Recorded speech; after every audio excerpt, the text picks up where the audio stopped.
And so we want to start with you, Pastor Duke. Okay. Okay.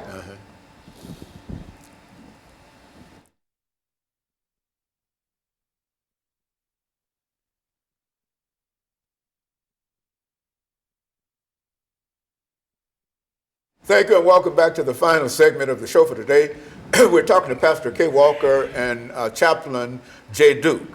And Chaplain Duke, let's see if we can end this final segment by having you to talk about some efforts on the part of the Metropolitan Police Department in terms of recruitment and in terms of diversity, in terms of all of those things that you believe to be necessary in order to help you improve what you're doing and help improve the city in entirety. Okay. Well, in the community, listening at some of the people within the church talking, they would like to see more black officers in the community going through the police academy, and I think it would be very helpful if pastors would mention to their young adults that's growing up that may want to be a police officer as a profession, which it is a good profession. I've been doing it pretty much more over half my life now, and I can't think of nothing more rewarding from being a police officer. But I believe the police department, if churches would open up and let recruitment go in and talk to their young people to give some insights on the police department. Of course, now some of the criteria, you have to have either some college, at least 60 credited hours, college degree, military background, have held a job for a certain length of time. So the police department, they do recruit. They about twice a year, they've run classes through. And I know a lot of the community people, even within the church, have said they would love to see more blacks at the graduations. Very good. And so what you're saying to ministers this morning in a real sense is that if there's somebody in your congregation, and I think ministers can generally determine the individuals that they would probably like to become in, would like to send to you. But that all they would have to do is to sort of talk to those individuals and to allow them to get in touch with individuals like you, and then they can perhaps start off in terms of finding out the qualifications and things that are necessary, so that when we talk about policing, we're not always talking about only African Americans doing the policing. Yeah. And so, do you think that that's an important thing that we can do? I think so. I think you find ways to attract the African American male to the police department. And one of the ways I think is to get rid of the image that all police officers are bad, and in reality they're not. I interact with a lot of police officers where I work at Room in the Inn, because they're constantly bringing people in that are homeless and intoxicated. They bring them in down there, and I interact with many Metropolitan Nashville Police Department officers, and I mean, I found a lot of them, very easy to get along with. I mean, I found some with some attitudes too, but at the same time, we got to break this bad guy stigma and stuff like that, and realize police officers, they're people too. They got families and stuff, and then when they're out there doing their job, they got to be cautious in terms of when they approach somebody and not knowing what to expect when they're making that approach and stuff like that. So, and it's important. I think Officer Duke was saying something also about some of the criteria.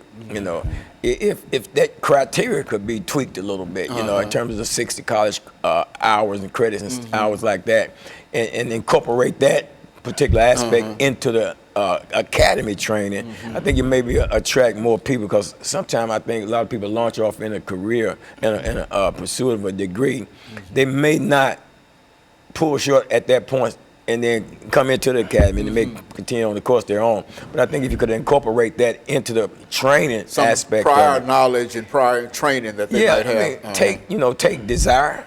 Somebody, because I was looking at a picture of Officer Duke when he was 14 years old, and he had a desire. He was delivering papers, but he had a desire to be a police officer, and he pursued it. I don't know if the criteria was probably different. Back when I came on, you just needed a high school diploma. When I came on. Well, what do you find now, Chaplain Duke, in reference to recruitment? Do you find that there are a large pool of African American males that can, well, not only African American males, but I think that we have to admit that this is a real situation in reference to what we're talking about here. Do you find that there's a large number of African American males who would like to do what you're doing, or what?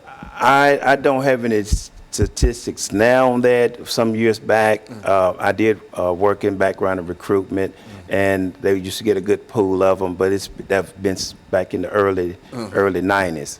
And so for the most part, there are not that many efforts to try to increase the number of African Americans in the police academy? I don't know for sure how recruitment do, but I know they do job fairs, and they go different places. They send background and recruitment officers different places, schools, colleges, trying to recruit. And then sometimes it's by word of mouth. You know, sometimes there have been some that have been hired that have even talked to me, and I've told them to pursue it, that it is a good career. And it's sort of like what Pastor Walker was saying, sometimes it's that stigma that holds some back, because when an incident happens, it get blown sometimes, you know, within the media, some things, because you got to have some good and bad in everything.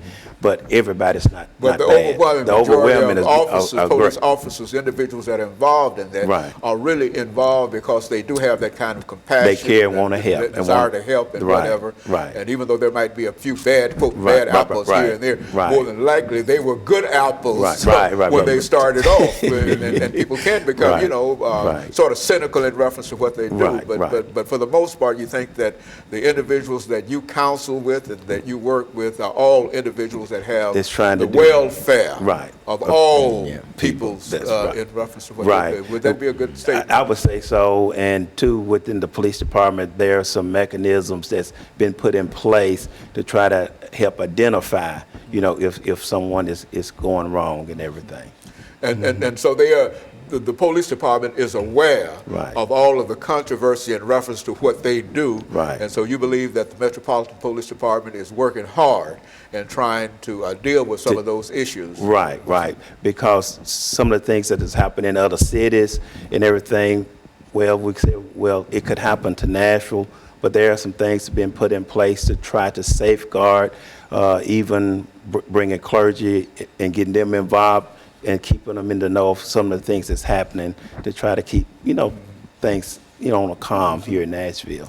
And so the Metropolitan Nashville Police Department is a large department. It is a large department. It's a very large department. And there are many opportunities that individuals, and probably in many instances, a lot of folks probably never thought about.